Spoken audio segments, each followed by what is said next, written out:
तो इस वक्त हम लोग हैं नालंदा विश्वविद्यालय। ये दुनिया का सबसे बड़ा विद्यालय था। तो हम लोग अभी देखते हैं यहाँ पे कहाँ पे क्लासरूम्स थे, ऑब्वियसली। कहना चाहूँगा नालंदा दो शब्द से मिलकर बना है, नालम एंड द। नालम means lotus flower, that is a symbol of knowledge, and द means to give, it means which gives knowledge is called Nalanda. एक और इसके बारे में स्टेटमेंट है, कहा गया था there is no end of knowledge and knowledge without intermission. It means ज्ञान का अंत नहीं, अंतहीन ज्ञान, उसे ही नालंदा कहा जाता है। इस तरह से मीनिंग निकलते हैं नालंदा के बारे में।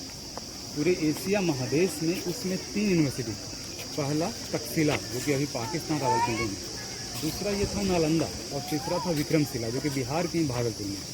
क्योंकि 1600 इयर्स पहले ही स्कूल शुरू हुए थे। हाँ, बताते हैं उसके बारे में सब कुछ अच्छा से। तो ये 1600 वर्ष पहले यानी 5वीं शताब्दी में 413 AD में इस यूनिवर्सिटी की स्थापना हुआ था राजा कुमारगुप्त के द्वारा।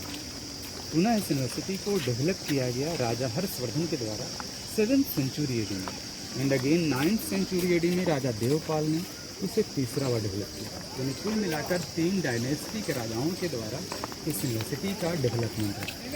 लेकिन unfortunately in the end of 1200 AD यानी 1198 में इसे बख्तियार खिलजी ने पूरा डैमेज कर दिया, डिस्ट्रॉय करके आ गया। तो जो बोर्ड देख रहे हैं सर, 15 जुलाई 2016 को वर्ल्ड हेरिटेज लिस्ट में शामिल किया गया, उसी का ये बोर्ड है, ठीक है ना।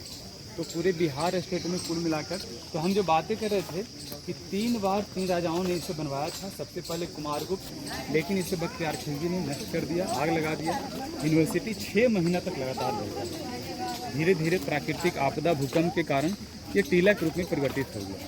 तो डिस्ट्रॉय के लगभग 700 साल बाद यहाँ पर अलेक्जेंडर कैनिंग आए, उसमें अंग्रेजों का शासन था। वे आकर इस जगह को स्टडी करके इसका खुदाई करवाया, और वह खुदाई 1915 से लेकर 1937 तक चला, यानी 22 साल तक खुदाई चला, जिसमें ये पूरा पार्ट मिला। खुदाई हुआ 1 वर्ग किलोमीटर एरिया, जिसमें टोटल 11 हॉस्टल मिले, ठीक है ना। लेकिन जब पढ़ाई होता था उस समय यह यूनिवर्सिटी 10 किलोमीटर लंबा और 5 किलोमीटर चौड़ा में फैला हुआ। उस 10 बाई 5 किलोमीटर एरिया में 108 हॉस्टल होता है, लेकिन खुदाई में मात्र 11 ही मिला। यानी रेस्ट जो 97 हॉस्टल हैं वो अभी तक स्टिल अंडरग्राउंड है, उस पर गाँव बसे हुए हैं, उसका खुदाई नहीं हो पाया।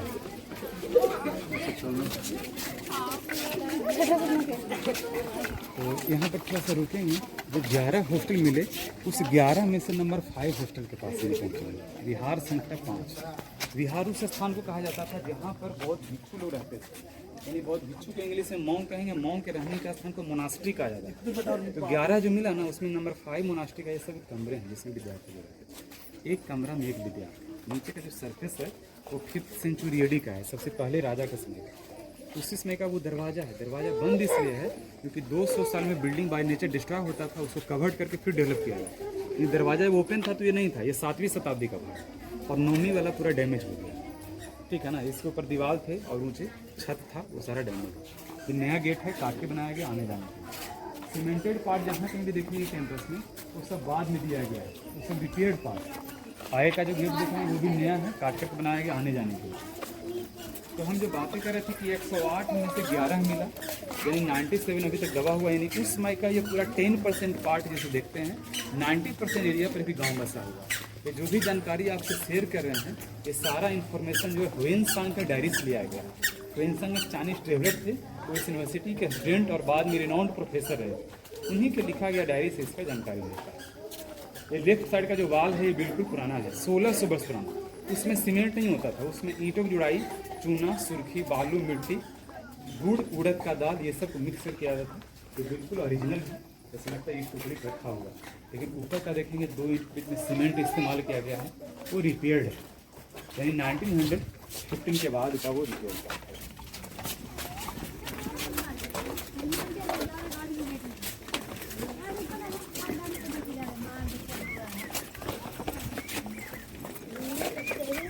कैंपस में जितना भी रेक्टेंगल स्क्वायर आप जो देख रहे हैं, ये सारे के सारे मेडिटेशन प्लेटफॉर्म ध्यान करने का, जो विद्यार्थी रहते थे पढ़ते थे मेडिटेशन। 11 हॉस्टल जो मिले हैं, ये पूरा इस लाइन में पूरा 11 हॉस्टल, और ये लाइन जो है पूरा टेम्पल है। 3 बड़ा टेम्पल मिले हैं, जो 11 मैप यहाँ बना हुआ है।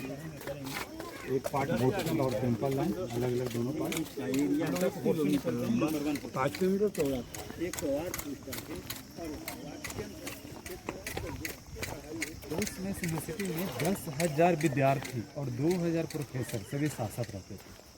3 बड़ा बड़ा लाइब्रेरी था जिसका नाम था रत्न दधी, रत्न रंजक और रत्न सागर।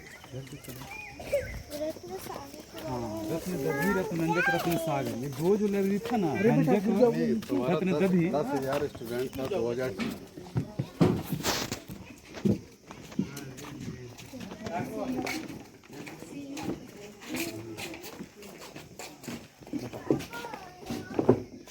हम लोग हॉस्टल में प्रवेश करने वाले हैं। हॉस्टल का दरवाज़ा, प्रत्येक हॉस्टल के दरवाज़ा से पहले दोनों साइड में भगवान बुद्ध की प्रतिमा है जो कि डैमेज हो गया।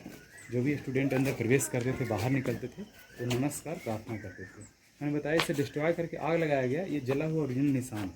अब देख सकते हैं ब्रिक्स हीट होकर कैसे मेल्ट हो गया। ये बिल्कुल ऑथेंटिक निशान है उसमें का। हाँ, नीचे का लेवल जहाँ कहीं भी गड्ढा देखेंगे वो 5वीं शताब्दी का लेवल है, जिस पे चल रहे हैं ये 7वीं शताब्दी का। ये 5वीं शताब्दी? हाँ, 5वीं शताब्दी का लेवल है। जैसे डिपार्टमेंट है ऐसे सिलेक्ट करके दिखाया है। नहीं, फिर से कुमारगुप्त के समय का फर्स्ट लेवल वही होता है। ये राजा हर्षवर्धन के समय का 7वीं शताब्दी का। और ये क्या है? कौन सा? वो तो गेट लकड़ी का दरवाजा होता था उसका। ये दरवाजा चला गया? हाँ, वो लकड़ी तो सब जला गया। हाँ, हॉस्टल के अंदर चलेंगे, देखेंगे।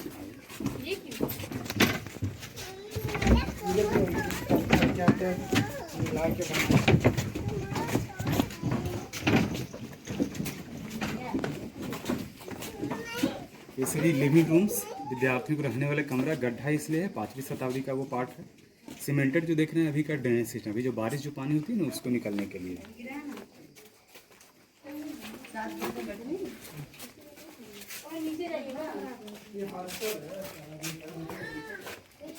नीचे उतर जाएगा उसमें, इधर चली जाएगा।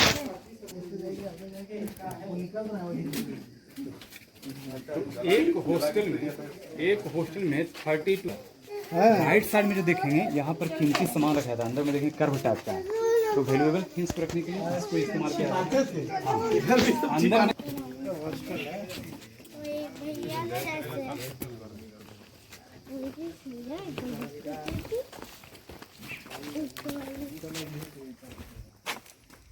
ये क्या होता है? ये क्या होता है?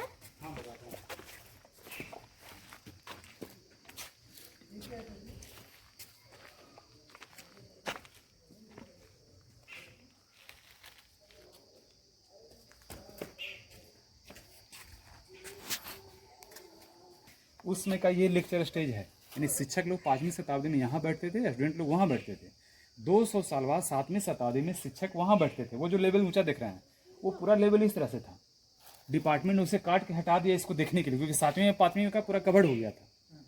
7वीं शताब्दी का ये लेक्चर स्टेज जो ब्लैक वाले जो पार्ट जितने देख रहे हैं वो पूरा बड़ा लेक्चर स्टेज था। स्टोन का पार्ट पिलर होता था। पिलर के ऊपर तीसरा बार राजा देवपाल ने फिर क्लासरूम बनवाया जो कि पूरा डैमेज है। उसी क्लासरूम का ये बीच में सपोर्ट दिया गया और उस क्लासरूम का फिर वो लेक्चर स्टेज ब्लैक वाला पार्ट और ऊपर करा दिया। हाँ, जो 7th सेंचुरी का ड्रेनेज है और सबसे ऊपर का जो है छत ऊपर में था उसका वो ओरिजिनल ड्रेनेज है। ये ओरिजिनल ड्रेनेज यहाँ पर देखने के लिए मिलता है। राजा कुमारगुप्त ने स्थापना की। आधा धनुष अंदर में दबा हुआ है क्योंकि ये पार्ट बाद में बना और आधा धनुष यहाँ पर देखने के लिए मिलता है। ये राजा कुमारगुप्त का सिंबल था क्योंकि ये उसमें का लेक्चर स्टेज होता था।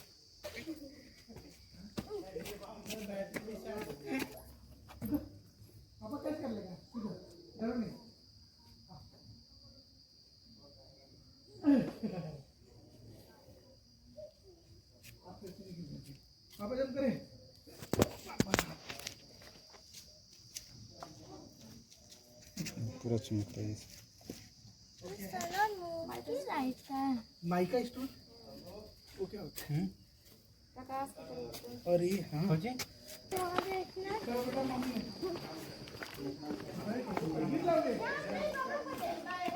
कितना चला चलो मैं खड़ी हो सकती हूँ। वो चौला होते सिंबल वहाँ पर हम लोग आधा देखे ना, यहाँ पर देखेंगे सीढ़ी के नीचे में कंप्लीट धनुष, सीढ़ी के नीचे में कंप्लीट धनुष है। राजा कुमार गुप्त क्या क्या क्या? सीढ़ी के नीचे में कंप्लीट धनुष दिख रहा है, हाफ सर्कल, वो राजा कुमार गुप्त का वो सिंबल हो गया, ठीक है ना। अब इसके बारे में बताएंगे ये क्या था। तो यूनिवर्सिटी का इतिहास 1600 वर्ष पुराना है, जिसके बारे में मैंने बताया कि 2600 वर्ष पहले यहाँ भगवान बुद्ध आते थे और उपदेश देते थे अपने प्रधान शिष्य के बीच, जिनका नाम था सारिपुत्र। सारिपुत्र जन्म नालंदा में हुआ और उनका निर्वाण भी नालंदा में ही हुआ। जब उनका निर्वाण हुआ तो उनका डेड बॉडी के रिमेन्स पर सम्राट अशोक ने सबसे पहले इस स्तूप का निर्माण किया। लेकिन जो अशोक ने स्तूप बनाया वो अंदर में दबा हुआ है, क्योंकि इस स्तूप को जो भी राजा है सभी राजाओं ने इसे 7 बार डेवलप किया। पहले वाला पार्ट को कवर किया, फिर डेवलप किया, फिर कवर किया, फिर डेवलप किया, इस तरह से। और जितना भी आयताकार बड़ा का जो पार्ट देख रहे हैं वो सारा का सारा ध्यान करने का स्थान है। लेकिन जो गोल गोल जो पार्ट देख रहे हैं वो स्तूपा है। ये सब जो गोल गोल देख रहे हैं बहुत ज़्यादा, ये वाला पार्ट स्तूपा मतलब जो भी स्टूडेंट या टीचर रहते थे ना, तो बहुत सारा पूरा जीवन व्यतीत करके अपने घर चले जाते थे। कुछ जो है पूरा जीवन यहाँ रहते थे, उनका जब नेचुरल जब डेथ होता था उनको क्रीमेट करके उनके यादगार में ही पे स्तूप बनाया जाता, उनके बॉडी रिमेन्स पे, ठीक है ना। तो गोल गोल वाला स्तूपा हो गया और आयताकार बराकार वाला ध्यान करने का स्थान हो गया। इस तरह से 2 तरह का इसके बारे में बात है। आगे टेम्पल वो पूरा डैमेज है, उसके बारे में बताएंगे। आइए इसे एक टेम्पल इसको देखेंगे। सिर्फ इसी टेम्पल में भगवान बुद्ध की प्रतिमा दिखता है, बाकी आगे का जितना भी देख रहे हैं ना वो सब टीला के रूप में पूरा डैमेज है। आइए इसको देखते हैं। बाप रे कितना गर्मी लग रही है तेसु। अब गौर से देखेंगे, चारों का अलग अलग मीनिंग है। पहला जो लाइन है वो भगवान बुद्ध का उपदेश मुद्रा है, ठीक है ना। सेकंड जो लाइन है वो भूमि स्पर्श मुद्रा है। थर्ड जो लाइन है वो मेडिटेशन पोजन है और फोर्थ जो है वो प्रोटेक्शन पोजन है। ये बिल्कुल ओरिजिनल है, इसी को प्रोटेक्शन के लिए शेड और ग्रीन दिया गया है। तो इस तरह से सिर्फ इसी टेम्पल में बुद्ध की प्रतिमा दिखता है, इसको खुदाई करके निकाला गया। यानी एक लाइन टेम्पल लाइन और एक लाइन ये हॉस्टल है। हॉस्टल जैसा भगवान बुद्ध की प्रतिमा बहुत जगह देखी, लेकिन भगवान बुद्ध अपने आप को कहीं नहीं कहे, कभी नहीं कहे कि हमारी कोई पूजा करे, उन्होंने कभी नहीं कहा। वो लोगों ने उतने फॉलोअर उतना ये चाहते थे कि हम उनकी पूजा करें। तो इस तरह से ये लाइन पूरा हॉस्टल का लाइन हो गया, ठीक है ना। 11 हॉस्टल जो मिलेंगे जो, और ये लाइन जो है पूरा टेम्पल, लास्ट जो ऊँचा जो टीला दिख रहा है वो पूरा टेम्पल नहीं है।